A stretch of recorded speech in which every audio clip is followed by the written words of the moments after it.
Ladies and gentlemen, a referee in charge, Benji Estevez, waves off the contest at 48 seconds of the 5th round for your winner by technical knockout and still undefeated, Errol the Truth Spence Jr.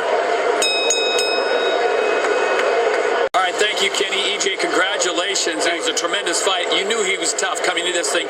Did you think you could get him early and get the knockout? I thought it was going to be late, just to tell you the truth, but Chris Algieri is a tough fighter, and I just thank him for this opportunity he gave me.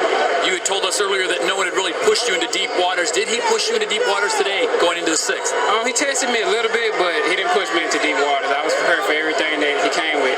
Well, you did something that Manny Pacquiao couldn't do. You knocked out this young man, which is very important. A lot of folks don't know you are from New York. You're a New York native, even though you do have the draw from Texas.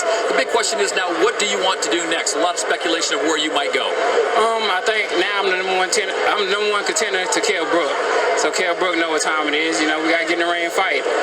Danny Garcia and all the rest of the welterweight champions. I want them all. Doesn't matter who. All right, we're going to put you to work and have you look at some of these highlights. Tell us what you saw here and what was going through your mind. I know Derek James was coaching you quite well. This is the round 4 knockdown. Yeah, we seen in previous fights that he was trying to go for the overhand, and that he'll lean in a lot. So when he leaned in, we just waited for him to come up because he had to come back up. When he came back up, I met him with the left hook. And here is the next round. See how he was ducking? He kept ducking. Go to the body. Bam, right there. See, he kept ducking. Every time he ducked, every time he ducked, I met him with the left hook. Cause we seen that in the camp. We seen that when he fought Manny Pacquiao. We seen that when he was fighting Amir Khan, that he'll duck and then he'll come back up. And his eyes would be looking down. A lot of time fighters, they'll be looking at the floor when they duck instead of looking up at their opponent. So I just caught him with a blind punch that you didn't see, and that's the ones that hurt the most. Your trainer, Derek James, has prepared you well. You came back here, lots of family from Long Island, the New York area. As I said, you were born in Brentwood. Your daughter, Ivy, looking on. What was it mean to you from Texas to come back to New York and get this victory now at 20-0? Well, it means a lot. You know, this is where I was born. This is where my family is on both sides. So it means a lot to fight in front of my family and fight in front of my daughter for the first time. And now tomorrow I get to see my grandma, and my daughter get to meet her great-grandmother. Well, it's a huge victory for you. How much time will you take off before Derek calls you back into the gym? I didn't take too much punishment, but we got to take off from the training camp. The training camp was hard, and we'll probably take off 2-3 weeks and get back in the gym and talk to my manager and see where I go from here. Errol, congratulations. Thank you for your time. Thank you. Where did the momentum really shift for you?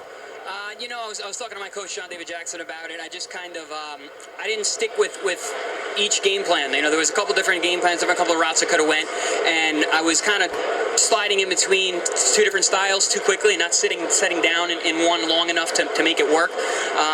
And when you do anything halfway, it works none of the way. So much has been made of Manny Pacquiao, Amir Khan, guys that could not knock you out. He was able to do it tonight. You don't want to take anything away from him, but what was he doing differently that was really the difference in the fight tonight? You know, not taking anything away from him. He's a hungry young lion. You know, he'll be a great champion one day. You know, he brought some good stuff tonight. You know, he really, you know, he stayed composed, and that was a big part of it. I know I caught him with some good shots, some shots that he definitely felt, but, you know, he stayed composed, picked his shots, and caught me, like I said, in between, as I was, you know, switching between strategies. This is a bit of a home away from home for you. You fought at the Barclays. There's pictures of you in the hallway.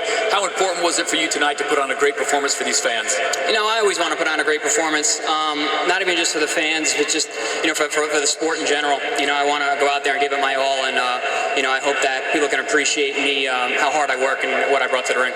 You're a no-excuses guy, but what happened in the 5th round when you stepped back? Was it the knee? Was it the ankle? What happened there? It looked like you had a little bit of a tweak. Yeah, you know, I don't want to take anything away from this young, hungry lion. You know, he did a great job. You know, I might have tweaked it a little bit, but, you know, like I said, I don't want to take anything away from the young kid. He did a great job. All right, Chris, looking forward now, what do you want to do with your career? Where do you want to go next? You know, I trained really hard for this fight. Take a little bit of time, talk to my family, talk to my team, and just back to the drawing board. You know, back to the drawing board. I still feel like I'm getting better and better. I need to really just settle down and do my homework. Chris, thanks for your time. Thank you.